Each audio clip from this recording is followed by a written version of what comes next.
Isang recipe na naman po ang aking ibabahagi sa inyo. Hello mga kasiram! Welcome back to my vlog. Nahuhulaan niyo po ba kung ano ang aking lulutuin? Meron po ako ditong 2 perasong tulingan, tapos meron din po ako ditong hipon. Sa paghuhugas po ng hipon, kailangan po nating hiwain yung pinakalikod niya, tapos tanggalin po natin yan, yung itim na yan po yung dumi nila. Kailangan po malinis po yung ating mga lulutuing pagkain bago po natin ito lutuin. At hugasan po natin ng mabuti ang ating mga nilulutong pagkain. Sunod, hinugasan ko na rin po dito yung mga sangkap at gulay na aking gagamitan sa pagluluto. Ayan, naghiwa rin po ako dito ng sibuyas, tapos bawang, kamatis, siling labuyo at siling haba.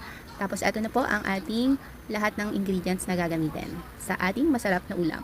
Sa isang kawali, ilalagay ko lang po itong lahat ng mga sangkap. Kagaya po ito ng paksiw na bangus na ibinahagi ko po sa inyo. Papaksiwin po natin yung tulingan. Kailangan po lutong-luto po yung tulingan kasi may kasabihan nga na ang tulingan daw nakakalason daw yung buntot. So, kailangan nating pakuluan ng mabuti yan, lutuin muna bago natin siya lagyan ng gata. Tapos, pag medyo tuyo na yung ating pinapakuluan sa suka, ilagay na natin yung gata at isunod na rin natin ang hipon. Nagtataka po siguro kayo kung bakit ko pinagsama ang hipon at tulingan.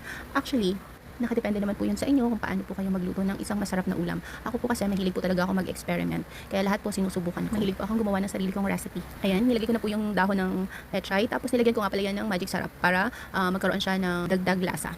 At ito na po ang ating masarap na ulam. Kain po tayo! Yummy, yummy! Let's eat, everyone!